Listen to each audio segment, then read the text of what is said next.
Hi, I'm Curious Vedak, and welcome to season 6 of my podcast. Today, my guest is Jim Karani, a wildlife lawyer from Kenya. Jim is a lawyer working to protect endangered wildlife in Africa. He works with rangers and police to bring poachers and traffickers to justice. Jim holds an LLM in animal law from the Lewis and Clark Law School. He is the General Counsel for Lawyers for Animal Protection in Africa and the legal advisor for Wildlife Investigators Training Alliance. Hi, Jim. Welcome to my show. Thank you for having me, Vedant. I can't wait to hear all your amazing questions. Yes, I'm very excited to have you. Thank you for having me. Yeah. I've been waiting a long time for this interview. Yeah, I remember the last time we set it up, the last time we met in Cambridge, we really talked about this. I was fascinated by your podcast, and I'm privileged to be among your amazing lists of guests. So thank you for having me. Thank you. Africa is known for its wildlife. I'm curious to know, what are the threats for wildlife there? By threats, we mean what are the main things that truly affect, the lives of wildlife in Africa. And you truly have to think at the level of the individual animal. So for most of these species, the amount of space that was available to wildlife species is reducing.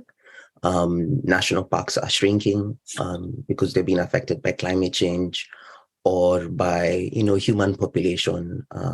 There's a lot of people who are taking over land that previously was, protected areas. They're taking land that belonged to wildlife, and they affect, just the numbers of wildlife and how well wildlife can live and coexist amongst each other. And then the other one is poaching. A lot of people are, killing wildlife all over Africa to sell wildlife products like tusks, skins, bones, and meat, to foreign traders, to other traders, and in the black markets to get profit from these animals. And then there's another group of people who are also affecting wildlife, where they kill wildlife or they injure or harm wildlife to chase them away from either protected farms. For example, when elephants, go into crops and plantations, they are chased away by the farmers, and some of them often are killed in this process.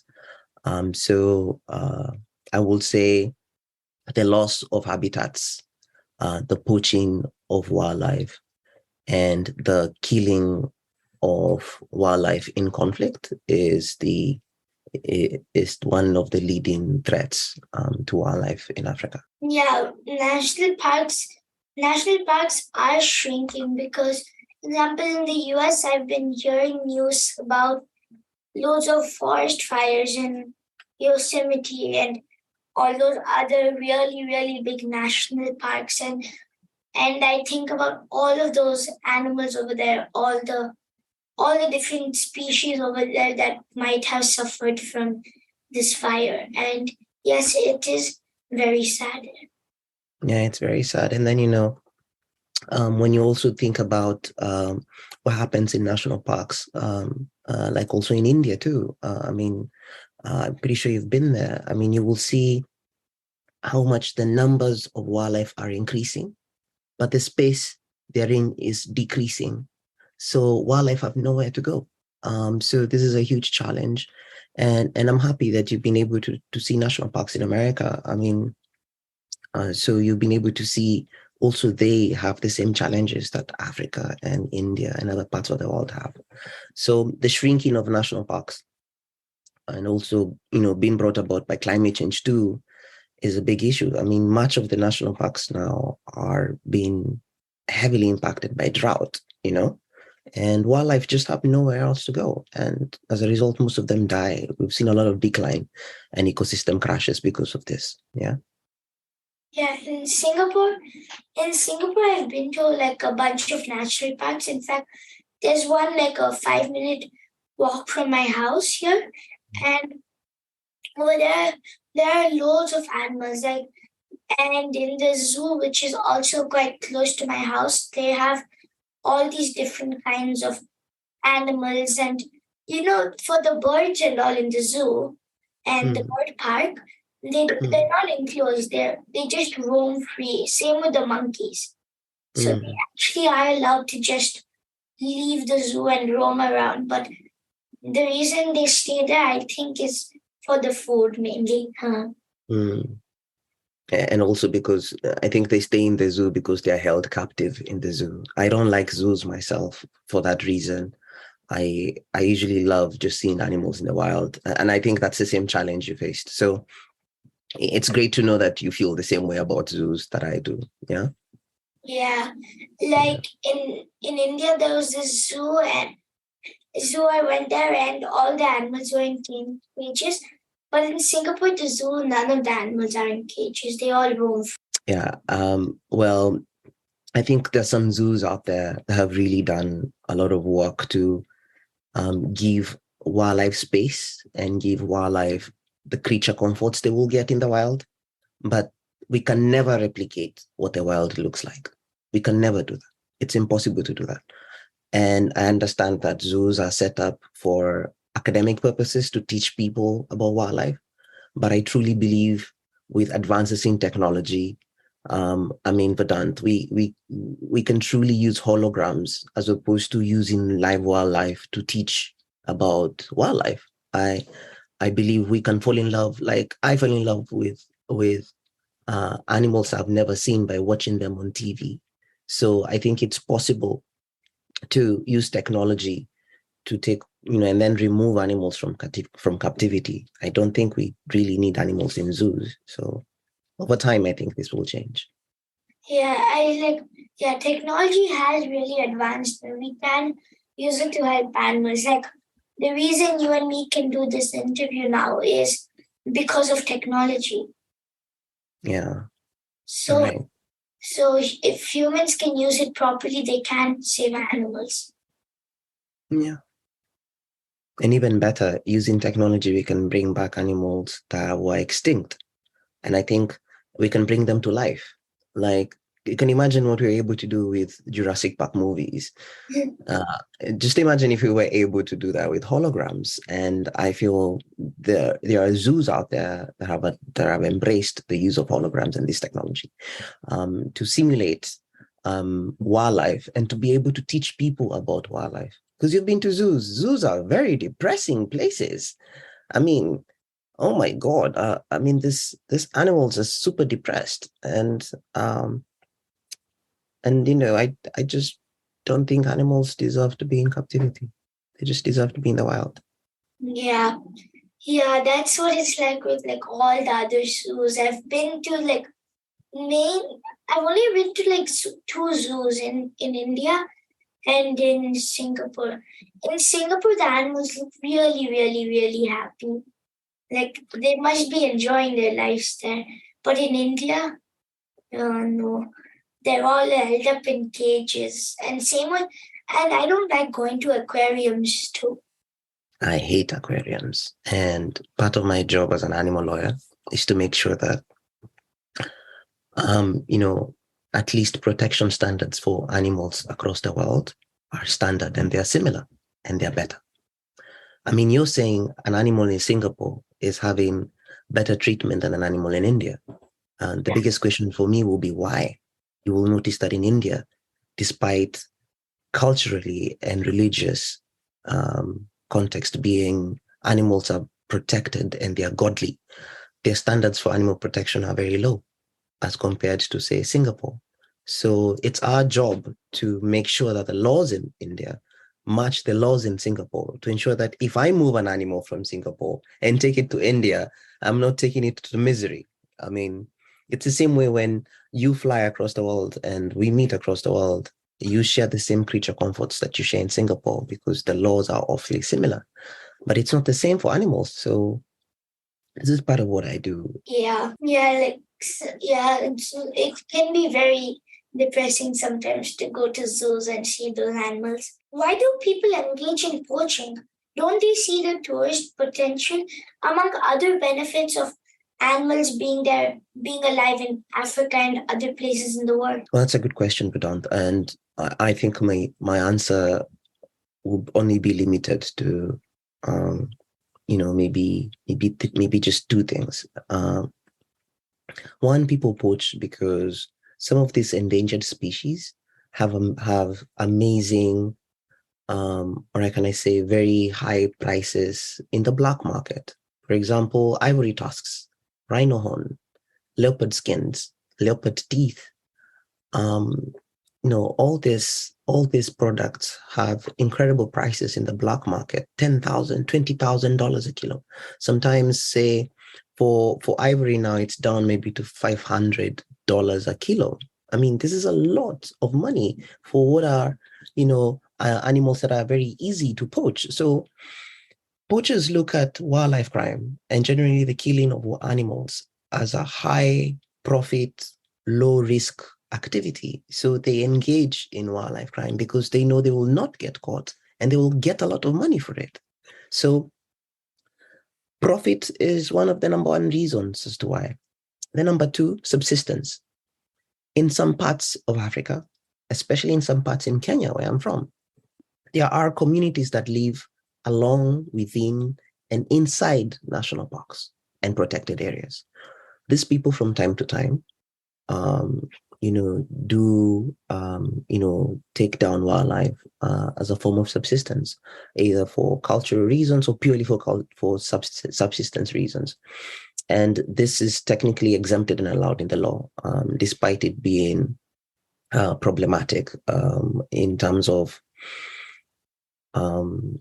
how sustainable some of these activities are. When we allow people to go into national parks and protected areas to kill animals, and we do not know what numbers are being taken, and we don't know what numbers of species are being left in national parks.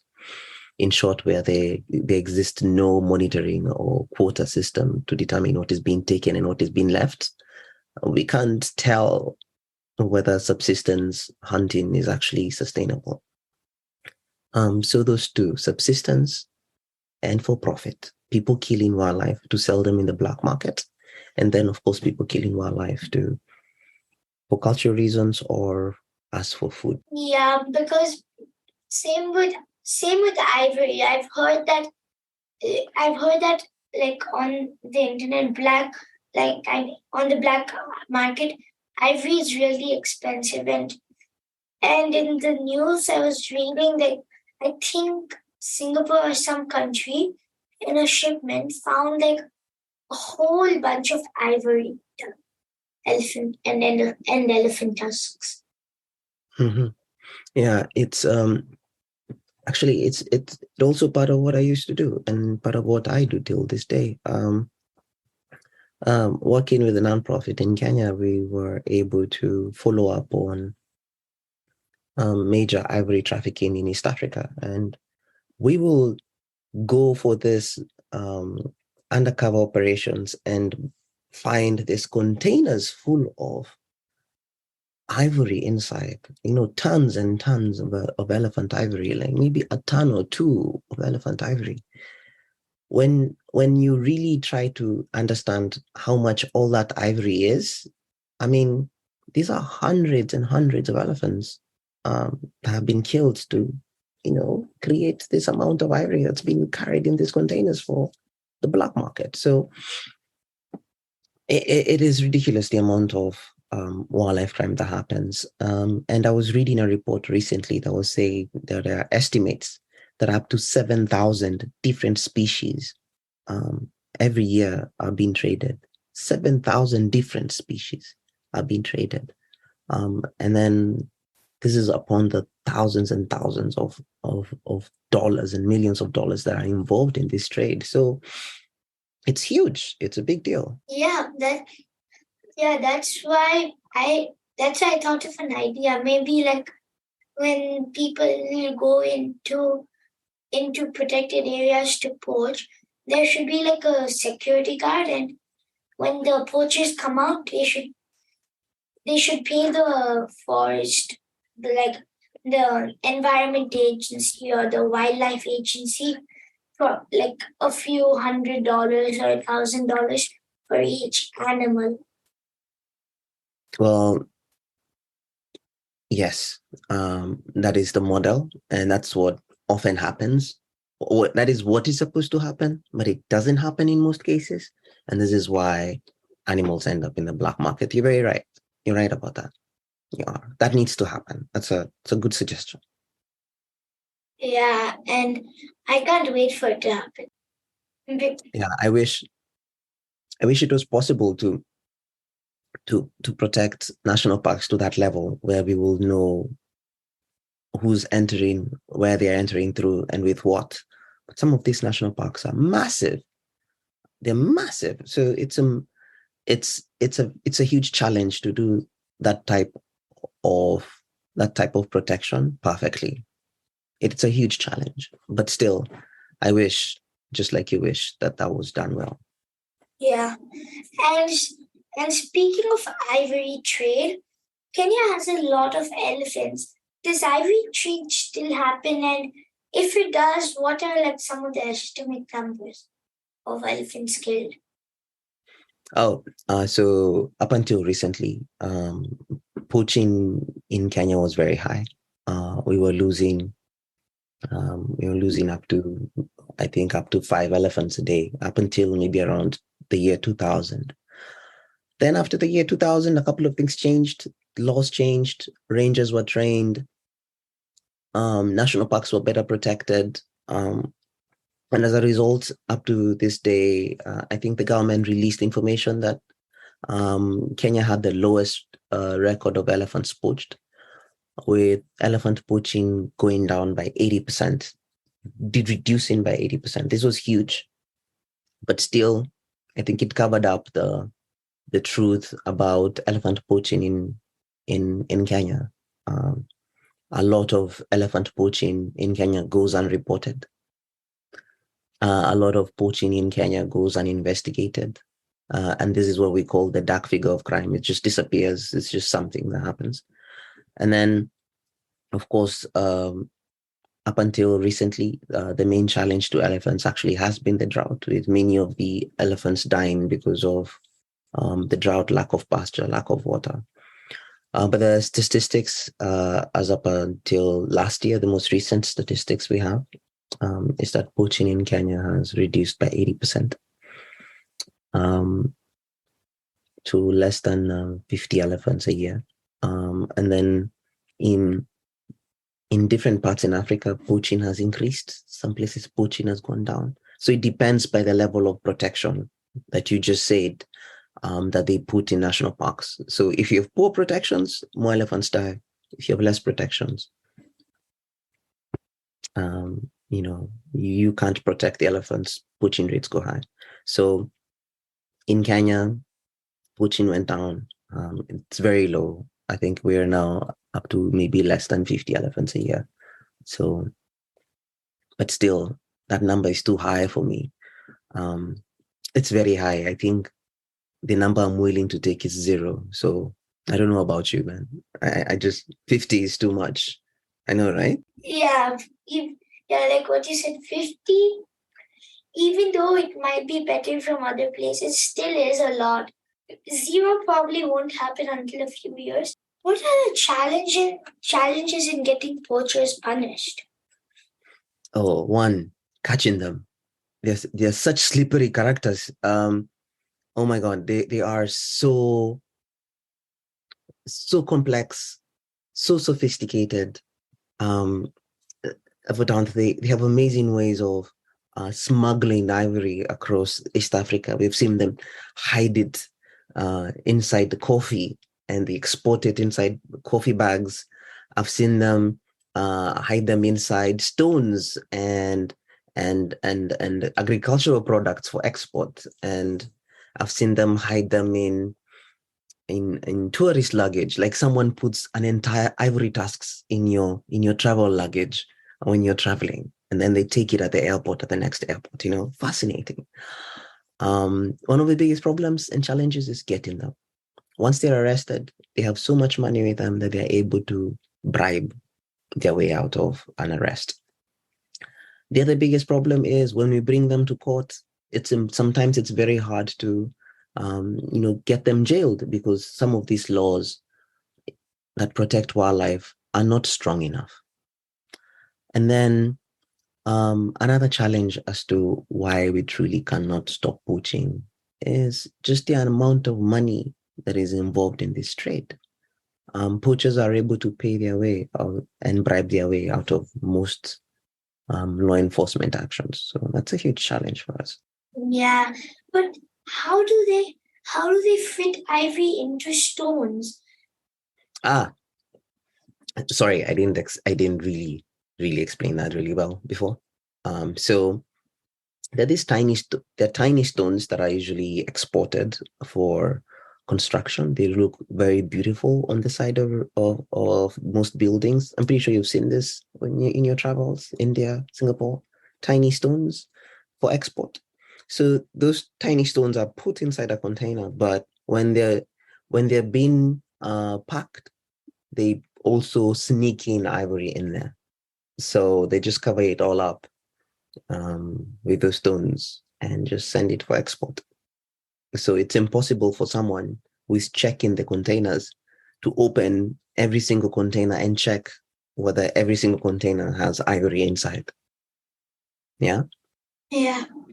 Yeah, because I'm pretty sure you've seen this at the port of Singapore. I mean, it's impossible to check all those containers. Have you ever asked yourself what could be inside those containers? There could Yeah. be ivory in there. There could be, leopard skins, leopard teeth, lion hides. There could be so many things in there, but no one will know because no one ever checks. Yeah. In Singapore, do you know what actually happens? Everything that comes in through any customs checkpoint, land or sea, or even air, goes through a special machine. And if it has all this thermal stuff and all, if it looks like there's anything suspicious, the the police take it, open it, check it super thoroughly, like open it and remove everything to check it.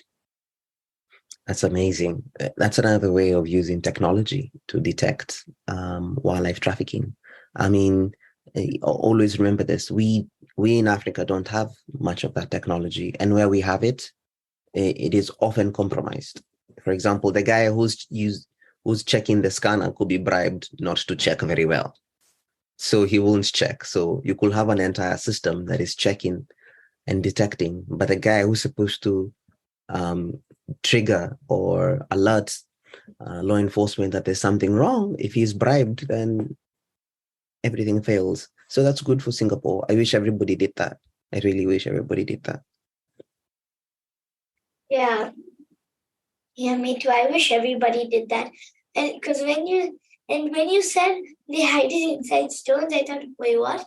They Yeah, cut I it. know, I know, I know, I know. I was like, they hide it inside Mazera stone exports. So I should have been more specific. But they are very ingenious. The whole idea um, uh, in their smuggling tactic is to conceal ivory in other legal and legitimate, you know, uh, exports. So, like I said, or cargo. For example, someone will sneak in ivory, at maybe half a meter trunk of ivory, in your luggage bag when you're traveling from Singapore to New York. And if no one checks, it will be very easy for you to move it, right? That's how easy it is if no one checks. Oh, that sounds scary. A strange, like if you leave your bag for like a second, a stranger randomly walking by, opening it and putting ivory inside, and that seems Yeah, scary. Yeah, have you ever been at the airport and the TSA official asks you, "Did you pack this bag?" Have you ever had that? No, because we always keep our bags with us. Ah, okay. But so your answer is usually yes. So yeah, so keep your bag with you at all times at the airport. And this is just purely for your own personal safety. And I think the most important thing is um if just the checks at the airports and the scanners at the airports have been very key in helping people detect ivory at the airports. For example, if you pass through our airport in Nairobi with ivory, you will be arrested. We have dogs, we have scanners, and we have rangers at the airport who can easily detect ivory and other wildlife products. So I think it's something most travelers need to know. Yeah. Yeah. And also if and also I'm sure even if even people can check the CCTV cameras, right? Yes. Yeah. Because I've only been to the US like 3 times, so I haven't had that much thing with the TSA. Okay. Yeah. Okay. And in Singapore, you don't have any wild elephants. You only have like things in the zoo, and in the zoo there are always CCTV cameras and people walking around from the zoo. What do you do to help prevent wildlife crime? So as I was earlier telling you, as a lawyer, I work with rangers, prosecutors, judges, um, just to help them understand how to better detect and arrest and bring these poachers and traffickers to justice. Something else I do is I try to stop habitat loss. Like you say, in the national parks are shrinking. So if we find that you are taking land from a national park, we sue you to make sure you return it and you're put in jail.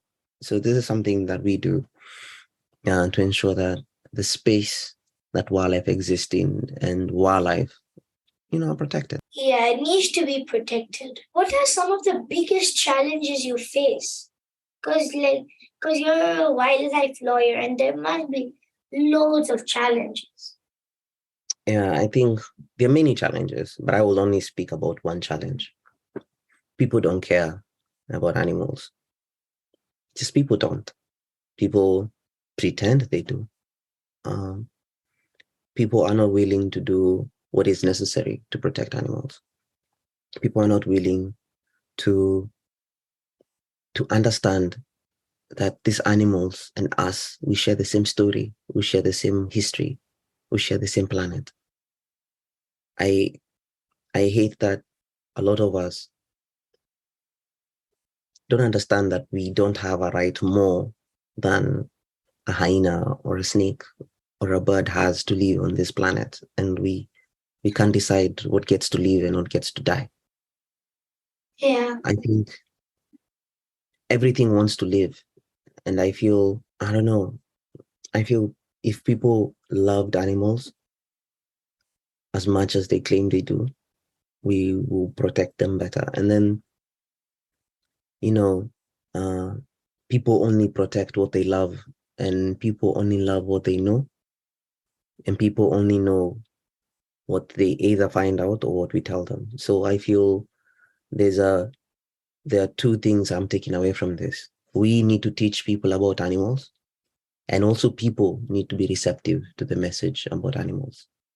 Because yeah, Vadan, we are animals too, right? exactly. We're animals. We're animals, so why are we treating other animals that way? It Yeah, makes no sense.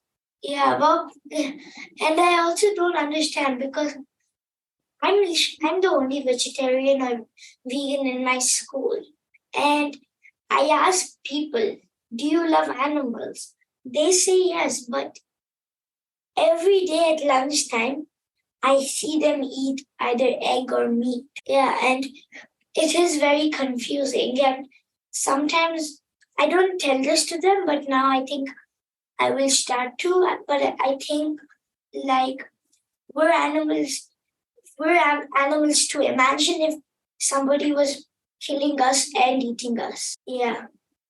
I hear you, Vedant. That's a very good crisis to have. And I wish you well as you find your answer.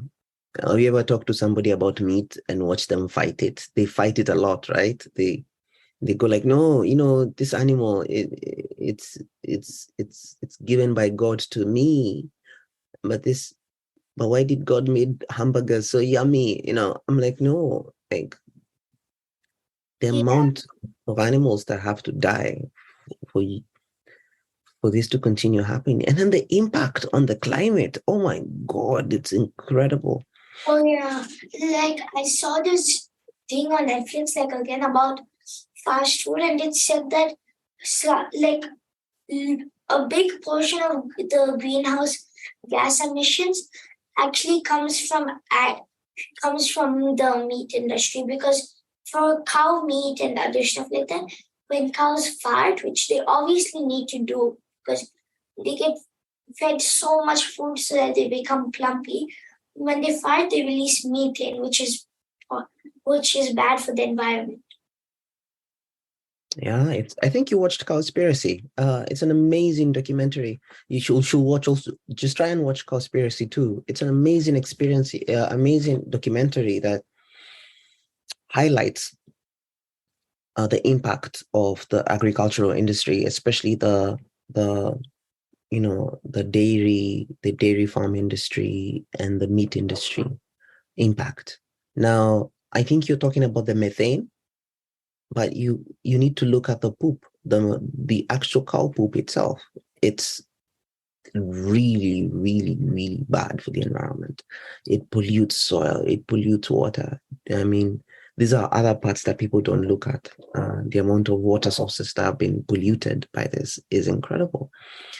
And then, of course, the living conditions of these animals in these farms is horrible. I mean, if you go to some of these farms, you will never eat meat again. So you're very right about that. Yeah. It's super sad how many animals die just for people to eat. Can you share some victory stories as a lawyer? Oh, yes, yes, yes, yes, yes, yes, yes. So some of the victory stories is some of the undercover operations that we were part of, just part of a bigger team, ended up with some of the most important arrests of wildlife poachers and traffickers in East Africa. Some of them have been extradited to the United States to face sentences. They're serving long sentences. Some have been jailed in Africa. Fascinating. I love it when they go to jail. I really, really love it. Actually, I actually love it to see them in handcuffs. To me, that's everything for me. And then other victories, going to court and winning cases that either were able to stop the building of a railway or a road in a national park. I mean, stopping the shrinking of national parks. To me, I count those as victories. Yeah, congratulations. Thank you. Thank you. Yeah, it just, I can imagine how it feels when you've been working on something really meaningful and it happens and you win it, you succeed. And then for me, I think this is why me and you connected on Formula One. It's a very fun sport. And one of the key things I pick up from this sport, my number one takeaway, is teamwork. I mean, if your pit crew don't do it correctly, you will lose a race over 1 second. It's the same thing with us. When you're looking for these traffickers, we have to work as a team. Everything has to be perfect. Everybody has to be committed. If one person is bribed, everything collapses.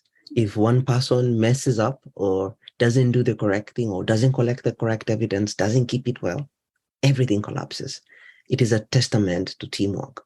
When you see one person being arrested, probably 20 or 30 other people were involved in bringing this person to justice.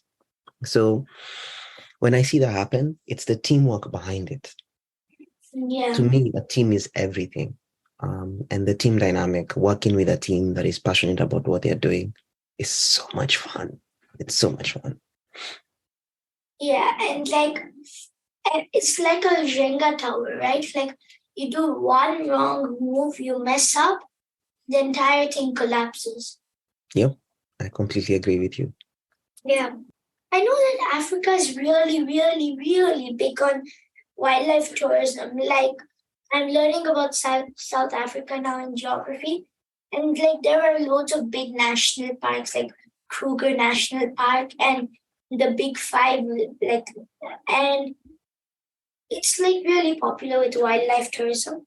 During COVID, like even nobody traveled. It was all locked down. Did did this have a positive or a negative impact on wildlife in Africa? Brilliant question. I love it. COVID-19 has taught us amazing lessons. And I want to say for tourism, it's a little bit of both positive and both negative. Let me start with the negative, so that I can end with a positive note. The negative, the amount, at least like maybe Kenya receives 1 million tourists every year. Tourism revenue is a big deal in my country. Tourists bring in a lot of jobs. I think it's around 300,000 direct jobs or 1 million indirect jobs. This is a huge industry. So without tourists coming in Kenya for the last 2 years, those industries, all of them, the entire industry shut down overnight. A lot of people lost their jobs. A lot of families lost their savings. A lot of businesses were closed down. A lot of professionals in the tourism industry had to completely move to other industries. Their lives were completely and fundamentally changed. It finally showed us one thing, that we can no longer protect wildlife only for tourists, that this tourism thing cannot work. It's not sustainable. We thought it is a thing we want to do, but tourism as an industry in itself, in times like COVID, did not help at all. In fact, it was a liability. Hence the positive bit. What we have learned is every single country needs to protect its species for its own people, not for other tourists. We shouldn't be relying on tourists for the protection of our wildlife. We should be protecting our wildlife for Jim's grandchildren, great grandchildren, not for Vedant to fly from Singapore to come and see elephants. We would like for you to come, but I need you to understand, us protecting elephants is not only for you. Because if we do it only for you, the day you can't come to Kenya, that circus is over, right? So COVID was an amazing lesson to all of us to teach us that we truly need to protect wildlife for us. And then we need to change how we see wildlife. We need to stop seeing wildlife like oil or coal, like it's a resource that must give us money. Okay? We need to stop seeing it like that. We need to protect wildlife for the sake of protecting wildlife because they are wildlife. That's it. That's the only reason why we should be doing that. And if we are doing it for profit, it should be for the people who live with wildlife. You know what I mean? Yeah. It might have it might be mixed, but for the tourism and money. But what about the animals themselves? Did they suffer because no money was coming to them, or were they happy because there weren't a million cameras clicking at them every second? A little bit of both. So I want to say one, weirdly, because of less activity in national parks and less business happening, wildlife trafficking went down, poaching in some areas went down. Because of COVID and people were not able to afford food, killing or poaching of wildlife for meat went up, obviously, because people are looking for food, people who live close to national parks, right? So a little bit of both happened. There were positive and negative impacts. So some places, where people used to go and set up camps, and they weren't going before. They were overgrown, of course. Life took over there, nature took over. And some places where, it's only been a year, so it's hard to measure it's only been a year and a half, so it's hard to measure the impact that has happened to wildlife in general. But with closed borders, it was not possible to traffic wildlife as possible. So wildlife trafficking just shut down. And then, of course, poaching also went down for most species, but increased for some, like herbivores, like zebras, like giraffes for meat. People were killing zebras and giraffes for meat. So that is really good that poaching went down, but it still is very, very sad that it went up, especially for animals like zebras and giraffes, because they haven't done anything. They're just living their life, just chilling. And I hope that when I'm grown up, that now you said that in Kenya that the poaching it's gone 80% down all the ivory trade, right? Well, I hope it will become 100% no more ivory trade. I hope so too. Yeah. Because that would be very, very, very nice, right? Zero poaching, all animals, everything happy. What made you choose to be a wildlife lawyer? What did you want to be as a child? Oh, good question. Well, as a child, I actually wanted to be an actual doctor. I wanted to be an actual clinician. I wanted to help people. Then along the way, a lot changed. I think I decided I wanted to feel useful and to feel impactful. And as a lawyer, I think I was working back then in a small nonprofit. I decided, hey, let me use the law to just protect wildlife, because there weren't many lawyers that were doing it. And most lawyers were engaged in, helping poachers get out of cases, helping companies trade in wildlife. But there were very few lawyers that were engaged in protecting animals. And I felt it was natural that someone needed to fit that role. And that's why I gravitated to that. And 12 years later, I still love it here. I don't think I will ever change this for any other area of law. Yeah, and if you had the opportunity to be a doctor now, would you take it? Yes, actually, one of the few things I want to do is once I'm done with my PhD, I would love to do maybe a short course, a short veterinary course. I want to be a doctor, but for animals, and because I feel a lot of doctors for humans are out there, so I still want to remain within my field, still be a doctor and take care of animals.